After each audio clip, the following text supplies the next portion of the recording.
everyone. Hi. Good evening, good afternoon to all of you, the sari lovers. Come on, just say hi so that I know there are some people there. I can't see anyone. Hello. Knock knock.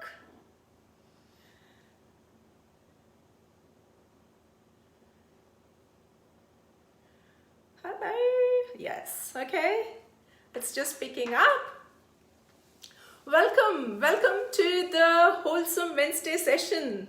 It is session number 12, the 12th week, and today is Saree and storytelling. Who knew that storytelling would come back? Granny used to tell us in the past, isn't it? We always used to listen to Granny's stories. And today I will be having Anu Shivaram, who would be telling a story for us, just like our granny or parents or teacher, whoever used to tell, and it will be quite interesting. And before I do that, just let me tell you about the drape for today, what I'm wearing. I'm wearing a kalamkari silk sari. It's a print. It's not a handcrafted embroidery. It's not embroidery. It's a handcrafted one. It is just a print. And as you all know, kalamkari saris are from the states of Andhra Pradesh and Telangana. I've just paired it with kundan jewelry and silk thread bangle, the perfect match for any silk sari, which I figured out only recently when I went to India, that silk threads have the exact matching for the silk sari, which is very difficult to get. And I'll be posting about the sari and what I have draped and what Anu has draped later on during the post, later on tonight. And before I do that, I do have Anu Shivaram right next to me. And here she is. Hi guys. Hi. Hello. It's a bit of exercise getting up and down for me and Anu, but we'll try and manage. All right, let me introduce Anu Shivaram. Actually, I didn't write the write-up. She herself gave me the write-up. I wouldn't know what she has done in the past, so it was good for me to know what she has done in the past. As you guys would have read about her, she is an art lover. She loves literature, and I do love literature too, but I'm not as good as her. I love literature. I have done Hindi literature. And anyway, she is very fluent in all the three languages, which is Kannada, English and Hindi. And she has written lots of musicals, and that has been staged in and around Sydney and Canberra as well. She has written Devadas, and for that it was a musical which was staged across Sydney and Canberra. And she also has written a book called A Silver Lining, which was very recently published for her parents' 60th wedding anniversary. 60th wedding anniversary. She's so lucky. And it is yet to arrive to Sydney, I suppose. Yes. Waiting. Yeah, it's just waiting for its arrival. And what an honor to do a Silver Lining book. And as you'll know, Anu is very good at telling stories, and for Sydney siders, whoever is on Facebook friends with her would know that she, every now and then, a story comes out, and it is really gripping and grasping, and the emotions which comes out of that, it's really kind of like it's natural. You read the story, you literally feel, and it's really nice. And it was an honor for me when she said, yes, I'm happy to do that. So here she is. And before we do that, she has written a poem on sari, and it was also sung by one of our Sydney siders, and it is on YouTube. I'm going to share the link, but unfortunately I cannot play because of the copyright which goes on the recording on this. So I will be sharing the link. You all can listen to that later on, and I will ask Anu to take over, and she is going to tell a story. Storytelling is an art, as you all know. I can't tell a story.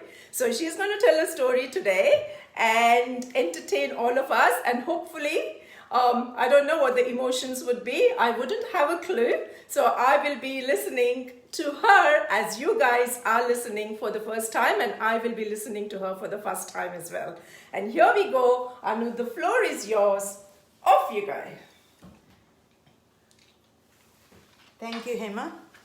I chose this story for to read today for various reasons. One was the name of the story is Award, and my main reason for choosing this is to show the strength of a woman, how strong, how resilient, how courageous she is, and how, for the sake of her child, her family, her beloved, she's willing to cross oceans. She's willing to go to any length to protect them, to safeguard them, to work for them.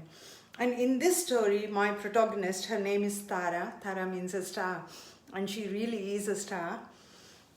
She does things for her own child who, I'll read the story more than give an but I just want to say this story is my personal tribute to one of the ladies in our community who has overcome a string of obstacles and triumphed and won awards at the state level.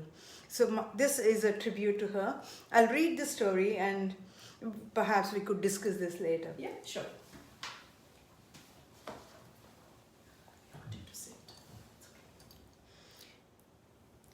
The entire auditorium burst into applause as soon as Tara's name was announced for the Lifetime Achievement Award. But Tara sat glued to her chair, just staring at the dignitaries on stage, until her friend Catherine gently nudged her. Tara walked up to the stage slowly. Each step felt as though it marked a milestone in her life. She stood waiting uncomfortably for the master of ceremonies to read a long citation listing her achievements and her contribution to the disability sector. The chief guest, a distinguished community leader, handed her a silver plaque and a certificate. He stepped closer and said a few words. Tara did not reply. She smiled politely and walked away to a standing ovation. Later, at the dinner party in her honor, she tried hard to keep a smile glued onto her throughout the evening, even though she was getting increasingly restless and uncomfortable, especially during the photo sessions. Catherine came up to her and whispered, "Relax, Tara. Enjoy this evening. You've earned it." When it was finally time to leave, Tara rushed to her car. When Tara reached home, she thanked the carer who was looking after her daughter, Asha, that night. Tara tucked Asha in bed like she had for the past 25 years. She kissed her goodnight and sat by her bed until Asha fell asleep. Tara went into her room and slowly slipped off the silk gown. She stopped for a moment to feel the luxurious silk against her skin. She could not recall the last time she had worn silk or spent time and effort to dress up. She smiled as she thought of how her neighbor Sukhwinder had insisted she should buy a new gown and had taken her shopping. Tara sat down and slowly read the words on the scroll that was presented to her. It listed all her achievements in a chronological order. First female member of the Garments Advisory Panel, first person to introduce disability-friendly software in the state, her contributions to innovative programs to support people with a disability to attend university and work, her doctoral thesis on an insurance model payment for disability. She held the plaque to her heart as if she wanted to reward herself. Tara couldn't sleep that night. She pulled out a photo album hidden in a corner of the bookshelf. How happy Maria would have been to see her achievement. Maria Garcia had been her anchor when she was lonely and lost in this distant land. Tara held the plaque to her mentor Maria's photo as she gently kissed her photo. She turned the pages of the old album. The pictures of her wedding day popped up from the pages. How happy she looked, standing next to her handsome husband Ajay, with a bunch of friends outside the marriage registry. Their families had disapproved of their intercaste marriage, and no family member had attended the wedding. Her mother had turned away when Tara hugged her before leaving home. Ajay was a handsome young man, ambitious and energetic. He was in the same class as her at university. She liked his sense of humor and his easy, effervescent ways. Young and naive, Tara found his charisma irresistible.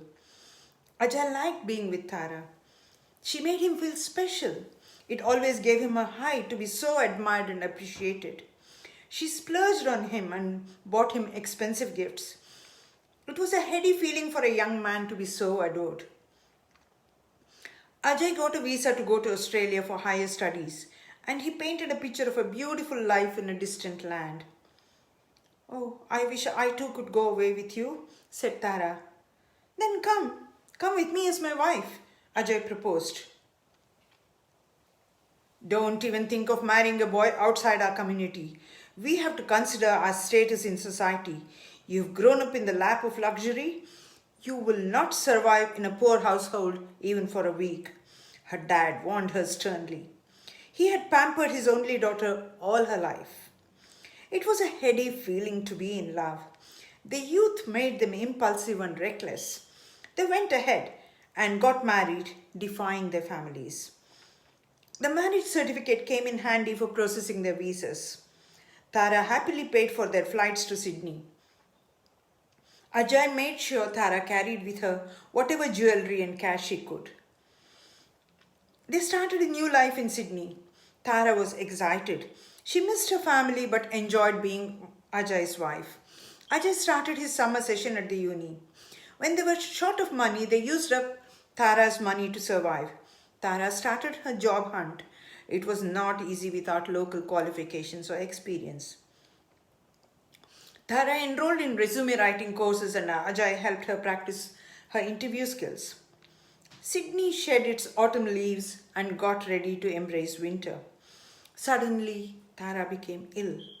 When the doctor confirmed her unplanned pregnancy, Tara had mixed emotions. Ajay was totally unprepared for this news and reacted violently, urging her to terminate it. Her upbringing told her she couldn't do it. She fought to keep the baby, which she thought was a symbol of their immortal love. Ajay resented looking after Tara, who was sick and stayed in bed all day. It was impossible for him to cater to her emotional needs. She missed her family. She hardly had any friends or support structures in this new city. The news of her father's illness left her with a great sense of guilt and remorse. Ajay now hated being the center of Tara's universe. He craved respite from her. He was struggling with his part-time job and the demands of his university course. He did not want to be bogged down by Tara's emotional baggage. He despised being domesticated and tending to a sick wife while his friends had fun outside the house. All his life he had readily got whatever he wanted. He had limited capacity to give. He constantly sulked and started drifting away from Tara. His part-time job and his course at the uni kept him busy too. Tara's health gradually improved and she began enjoying her pregnancy. "Ajay, what shall we call the little one?" Tara anticipated a pleasant argument, innocently believing Ajay had now accepted the pregnancy and would be a happy dad. "Whatever you choose," Ajay replied, changing channels on the TV. "I can't think of any names." Tara looked at him in disbelief. The baby girl arrived earlier than expected, and Tara was overwhelmed with the responsibilities of managing a newborn on her own. The system was helpful. She learned to tap into the resources for young mothers. The community nurse and a lactation nurse visited her and taught her basic skills about tending to an infant. They encouraged her to join nearby mums groups. Tara found herself turning into a single parent. Her husband was generally absent. She missed her family and repeatedly wrote to them, but had no response. The more involved she was with the child, the more Ajay moved away. Tara called her daughter Asha. Much to her delight, Ajay arranged a party for Asha's first birthday and invited a whole lot of friends at a nearby restaurant. Tara was surprised to see that Ajay had so many friends. It included many young, beautiful girls too. I have let myself go. I must join a gym, thought Tara, looking at the beautiful girls. First, I must find a decent job to pay for the gym, she sighed. After Asha turned two, Tara realized that her daughter was not achieving the same milestones as the other kids her age.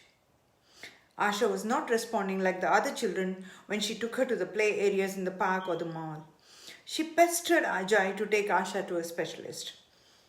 Tara's intuitive concerns were confirmed when the doctor agreed that Asha was late in her milestones and suspected autism. Tara's world came crumbling down. The elderly pediatrician was kind. He dreaded breaking such news to parents. He hated to see a million dreams, hopes, and aspirations come crashing down. Suddenly, he disliked having to confront the vulnerability and the helplessness in the eyes of the parents. He had no satisfactory answers to their numerous questions. Most congenital disabilities could not be pinned down to a single reason. There were no explainable causes and no immediate cures.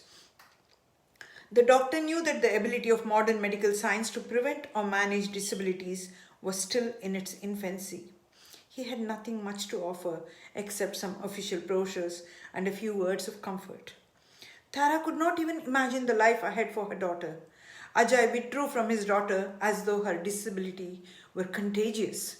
Tara realized that whenever the baby cried, Ajay locked himself in the bathroom until she was calm again and asleep. Let alone feed Asha or give her a bath like other dads, Ajay avoided touching the baby as though her disability would infect him.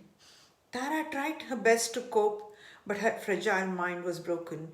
She slipped into a depression.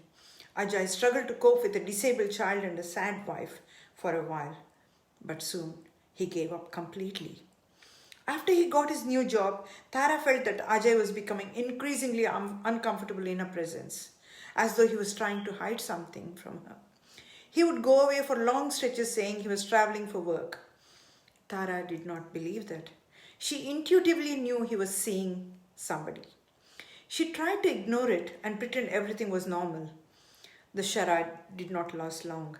One day she went to the city to apply for a disability allowance for Asha's therapies. She spotted Ajay with a beautiful young lady in a restaurant.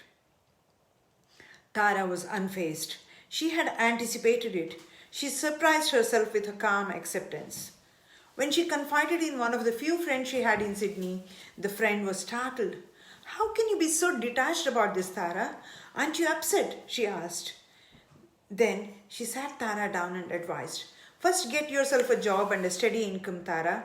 It's better not to confront Ajay until you have a job."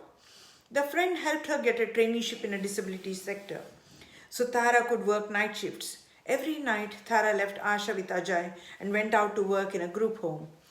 People with a disability lived together and were supervised and supported by workers like Tara. Ajay seemed relieved that Tara had a job and he went with the flow. Tara noticed that the little one was generally not fed or changed when she came back after the night shift. She would grit her teeth and keep quiet. Tara worked mainly with Maria, who also preferred night shifts. Maria Garcia was Spanish. She had worked in the disability sector ever since her eldest child was born with cerebral palsy. She was strong, practical, firm, and disciplined. Tara was initially scared of this stern, no-nonsense woman. Maria encouraged Tara to accept her reality and work with it. She trained Tara to fit big wheelchairs in a huge van and drive clients around the city or manage a man with an epileptic fit in the bath. Maria guided her and pushed her to conquer her fears. You know the old saying, Tara, if life gives you lemons, make a lemonade out of it. The best lemonade you can. And stop complaining about the lemons. Maria discouraged Tara from wallowing in self-pity and gave her insights into the lives of many others living with a disability or caring for a person with a disability. Her kindness showed when she made a hot cup of coffee for Tara or brought a toy for Asha, or after work when she took Asha to a nearby park so Tara could get some rest. Tara would look at her with admiration. Maria, just watching you every day going about your life, managing myriad challenges, gives me a new way of looking at life, a new confidence. Tara would give Maria a hug, much to Maria's embarrassment. I know you want a solution to your child's disability. There are no solutions yet, but you can start working towards solutions that will not only help you but many others in a similar situation. You are an educated girl, Tara. Trust your own abilities. Maria's words were always direct and effective. When Tara finished her traineeship, she was offered a permanent job in the disability unit where she worked. Tara had learned quickly on the job, and life had taught her the patience and skills to relate to people with a disability. One night before leaving for work, she calmly told Ajay, "No point in continuing with this farce, Ajay. I know you're going out with other girls. You have no feelings for Asha or me. I have found myself a small apartment close to work. I want you to pay for Asha's childcare till I'm financially stable. Get the divorce papers organized and I will sign them." Tara walked away without waiting for a response. She did not look back. She never did. Her colleagues helped Tara move into a tiny apartment close to her work. One weekend, Tara invited a few families over for a housewarming dinner. She was excited to have a place of her own finally. Some families turned down her invitation politely, some cancelled in the last minute, and only a few turned up that evening with their kids. Little Asha approached the kids. Nobody wanted their child to play with Asha. Asha was upset, and it triggered an unpleasant episode where she pulled the tablecloth so hard that the food that Tara had cooked fell to the ground along with the cutlery. Tara's face grew red with embarrassment. She stood there apologizing as the guests left, throwing pitiful glances at both her and Asha. "Please don't bother about inviting people. You need to take care of your child," she heard somebody remark. That night, as she cleaned up the mess, Tara felt something snap within her. She accepted that Asha would have no friends. A child with disability was not welcome anywhere. Tara felt ostracized and isolated, both from the mainstream and from her own community. It was as though she was also branded and discarded along with Asha. Tara felt no sadness in withdrawing from the community. In the group home, Tara was accepted. She was one of them. Things felt normal there. She was allowed to take off the thick cloak of guilt and defeat. She could laugh and talk freely with the residents and her colleagues. Tara thrived at work and became a manager. Her colleagues affectionately called her the Tornado. Tara the Tornado. Tara explored options for Asha's health, medication, or schooling. And if she didn't find one, she would strive to get one started. She wrote extensive letters to the ministers and the media. She researched and studied in between raising Asha and working shift duties. On several occasions, Tara's neighbors and friends had remarked, "Hard to find a mom like you, Tara. How much you love Asha." Not sure if it's love or a compelling sense of duty, Tara thought to herself, or my battle with unreasonable destiny. As Asha grew up, Tara tried to help her develop her abilities and pretended to ignore her disabilities. When she recognized Asha's obsessive compulsive behavior patterns, she introduced her to the keys of the piano. Asha liked the sound and pressed the same keys repeatedly. Sometimes Asha played the piano until her back and her arms hurt. Tara's heart ached for her daughter as she gently applied the balm on Asha's arm when she woke up crying in the middle of the night. She would look at the beautiful girl in front of her and wistfully imagine a happy life for her. She brushed off her thoughts immediately. She won't give in to self-pity, she had promised herself. Asha grew up into a tall, slender girl. Tara was concerned for her safety. She understood Asha's anger at her menstrual cramps and the raging of her adult hormones, but she didn't know how to address those issues and help her daughter. She kept exploring for solutions though. Tara was concerned about how Asha would manage when she was no longer there. There had been no contact with Ajay in the last 10 years. She had heard that he was heading a successful business and occasionally saw photos of him and his socialite wife in the local newspapers. Tara had no time to think of him during the day. Some lonely nights, Tara hugged herself to sleep. Tara researched the disability insurance scheme that was popular in some countries. She met friends, mentors, and agencies who encouraged her and helped her consolidate her work on disability insurance into a doctoral thesis. She was invited to be on review panels and workshops and seminars. The more complex the issue, the more passionately she was engaged in finding solutions. A non-supportive manager or a discouraging colleague only pushed her to work harder to win them over. Lost in her thoughts, Tara had fallen asleep on the sofa all night. The album had slipped down from her hands. The shrill ring of the telephone woke her up with a jolt. It was Catherine, her trusted friend for over 2 decades. Sorry for ringing you early in the morning.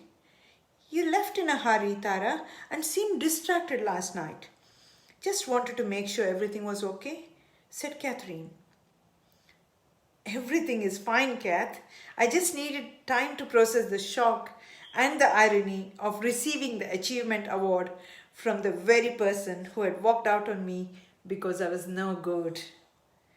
I hadn't bothered to find out who the chief guest was yesterday. Tara laughed aloud as she spoke to her friend. Thank you. Oh. Oh. Ladies, what did you all think about it? The floor is open with for all your comments. You know, this is what a woman is, right? So, yeah, do post your comments and we would love to hear from you. And before that, I did tell you guys that Anu has written a poem on Nari, and I'll let her read that for you guys. This one is in Hindi. This poem was written for an occasion. There is an organization, an agency called the Pink Sari, which looks at health for women from the Southeast Asian backgrounds, India, Pakistan, Sri Lanka, Bangladesh, all those countries where women are shy and won't go and get their scans done. And as always, women will put themselves last. Oh, I can't go because my son has exams. I can't go because my husband's traveling. I can't go because my health is not so important as other things in the family and my children and my husband. Everybody else is important except me. Yeah. This is the attitude of women. And Pink Sari is trying to address that and say, no, you are important. Your health is important. You are the foundation of a family. So look after your health, your own well-being, your mental and physical well-being, so that you are able to support your family better. So this was a contest, a national level contest, and this was my little experiment with writing in Hindi. That's excellent. And Mrs. Pushpa Jagdish, who we call the Lata Mangeshkar of Sydney, she set this to tune and sang it beautifully. And she sang it so beautifully that it won the audience award and lovely. The judges prize as well. Lovely. We'll share the link in the post. Yeah. I'll just read the lines of the poem, and will you read out the English version of it? Oh yeah, please? Definitely. Yeah. लगती है तू कितनी प्यारी, पहने है ये pink sari. You could call it Sindar Sari also. तू माँ है, तू दोस्त भी, तू है नानी, दादी, बहना. तू संगिनी, तू श्रीमती, तू है राज दुलारी बिटिया. This basically defines the Nari, which is the woman, and it defines the various roles a woman play as a mother, a wife, a sister, a daughter, a friend, and any kind of feminine role. परिवार का बुनियाद तू, हर देश का अभिमान तू, शक्ति का भंडार तू, प्यार का सागर भी है तू. This stanza brings out the vital role in the family she plays and also in the community and the nation. It describes her as a powerhouse of strength and an ocean of love. अपनी स्वास्थ्य की रक्षा करो, हर scan तुम पूरा करो, हर हाल में आगे बढ़ो, मंजिल की ओर बढ़ते चलो. The final stanza asks her to take charge of her health. Health is wealth, right? Get all her scans done to achieve her dreams despite all odds and keep marching towards her goals. So ladies, please do consider all of this. Self-care is very important. Health is important. Mental health is important. Health and well-being is important. And this is what we learn in today's storytelling as well. And I have opened the floor for you guys. Please feel free to comment, and Anu definitely will be answering your questions. And if you have got any questions, please do key them in, and if we can, we will try and address that maybe for a couple of minutes more. And while you guys are keying in, I just wanted to let you know what Anu is draped today. She is draped a beautiful jute silk sari. Am I correct? I believe Okay, yeah. Saree. Yeah, and it's beautiful, and it's got silver border and just a plain pallu, but it's still pretty. And this does have a little bit of lace in there. Is it lace? No. Yeah, and it's a beautiful sari, and It has a silver lining. yeah, it has got a silver lining, and that was the book she wrote and published, and she's waiting for the books to arrive to Sydney, and this is what her sari is, and she's beautifully paired up with all the silver jewelry, and it's very, very pretty. And she's looking pretty too. Thank you. I don't get that often. So, no questions. Sundar Kavita. Thank you, Pallavi. My mom is watching. Hello, mom. Hello, Bobby Suvarna.